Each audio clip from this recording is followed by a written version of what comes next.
जय गौ माता जय गोपाल। मैं मोहन गौसल दाता बाड़मेर से पिछले 5 साल से भारतीय संस्कृति पर, गाय पर, आयुर्वेद पर गहन चिंतन कर रहा हूँ। और जो है जितनी बीमारियाँ बढ़ रही है इसका कारण है कि हम अपने भारत की पुरानी परंपरा, हमारा आयुर्वेद, हमारी रसोई की विज्ञान, ये सारा भूल रहे। प्रकृति में सभी प्राणियों के साथ जीवन जीना हमें आना चाहिए। इंसान को छोड़ के कोई भी प्राणी जो है रोगी नहीं हो रहा है, और किसी को कब्जी नहीं, शुगर नहीं, बीपी नहीं, कैंसर नहीं। मगर हमें क्यों? क्योंकि हमारे पुरानी परंपरा में जो है सभी प्राणियों के साथ, गौ माता के साथ जीवन जीना जानते थे। प्रकृति हमारी माँ है और भारतीय संस्कृति में मानव यानी शुद्ध ज्ञान, शुद्ध कर्म अपने अंदर स्थिर होके सभी प्राणियों से प्रेम करे, ये ऐसी विज्ञान और सभी प्राणियों को सेवा भी करते थे। आज तो जो इंसान से बैर कर रहा है, इंसान को बांट रहा है, और प्रकृति में सभी प्राणी जो है उस परमात्मा ने बनाए, उस ईश्वर ने बनाए। सारी मूर्तियां जो ईश्वर ने बनाई उन सभी से प्रेम करिए। हम किसी को बना नहीं सकते, सारी व्यवस्था ईश्वर की बनाई हुई है। उसके साथ जीवन जीना हमारे ऋषि मुनियों ने बहुत गहन समझा था। मर्यादा पुरुषोत्तम भगवान राम ने जो है हमें बहुत बड़ी प्रकृति की विज्ञान, 16 संस्कार की विज्ञान, 4 आश्रम की विज्ञान सिखाई थी। वो जो है पिछले 5,000 वर्षों से धीरे धीरे जो है कम होते होते इस देश को जो है, इस भारतीय परंपरा को, इस अखंड भारत को, यानी जो खंडित ना हो, परमाणु से लेकर ब्रह्मांड तक एक ही ईश्वर ने बनाया। अपने अंदर की यात्रा ऋषि मुनि करते थे। अपने अंदर ही सूर्य, चंद्रमा, सभी ब्रह्मांड अंदर है। दुनिया चंद्रमा पे जा रही है मगर अपने अंदर नहीं जा रही है। तो हमें जो है भारतीय संस्कृति पर जो है गहन चिंतन करना चाहिए, गहराई में जाना चाहिए। क्योंकि जो है मोती जो है समुद्र के गहरे पेंदे में है और ऊपर खारा नमक है। तो ईश्वरी की जो ऋषि मुनियों की विज्ञान, राम जी की विज्ञान बहुत गहरी है।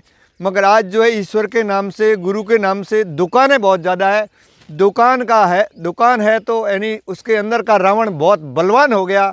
अंदर का रावण जब ही मरेगा जब हम पूर्ण प्रकृति के साथ कर्म करते हुए समर्पण होकर जिएंगे।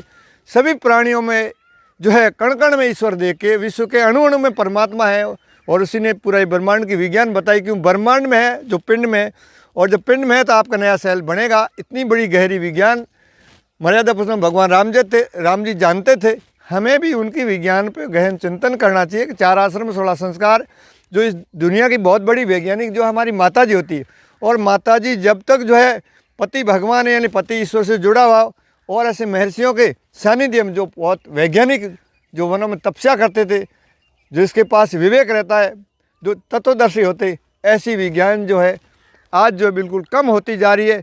जितनी भी गुरु घराने वो अपना में जो है दुकान ज़्यादा चला रहे, ईश्वर में होके अहंकार ख़त्म करके नीचे जो है रावण और बलवान हो रहा है। अपने आप में खुद की पूजा करवा रहे। हमारे ऋषि मुनियों ने किसी ने जो है ऐसी पूजा नहीं कराई इस ईश्वर की और प्रकृति माँ की। क्योंकि प्रकृति माँ ही सब कुछ हमारी निर्माता है। एक परमाणु से लेकर ब्रह्मांड तक ऐसी दिव्य ऋषियों की व्यवस्था के साथ हमें जीना चाहिए। राम जी देखो पैदल गए, वट लगाए, जंगल में, वनों में ऋषि मुनि तपस्या करते थे। क्योंकि वो पर्यावरण, प्रकृति के प्रेमी थे। हमारे सभी ऋषि मुनियों ने बोला पहाड़ एक प्रकृति की प्राण है, उसकी रक्षा करनी चाहिए। और भगवान शिव जी नंदी को अपने पास क्यों रखते थे कि नंदी भी एक जो है अपना नंदी का नाम में वर्षभा, शक्ति का भंडार है। वो जो है हमारे ऋषि मुनि बोलते वर्षभ वाहिनी और शैल वाहिनी, सबसे ज़्यादा ताकत जो पहाड़ों में और नंदी भगवान में होती है। मगर जब से अंग्रेज आए उन्होंने जब पहाड़ और नंदी दोनों को ख़त्म किया। क्योंकि जब ये दोनों ख़त्म हो जाएंगे तो पूरा देश रोगी हो जाएगा, और जब रोगी होगा तो उनकी दुकान चलेगी। जो जहर है, ये पद्धति जो एलोपैथी है, ये अमेरिका की पद्धति है। ये जहर है, खा रहे और खिला रहे, इससे जो हम कैसे ठीक होंगे? हमारी प्रकृति माँ है।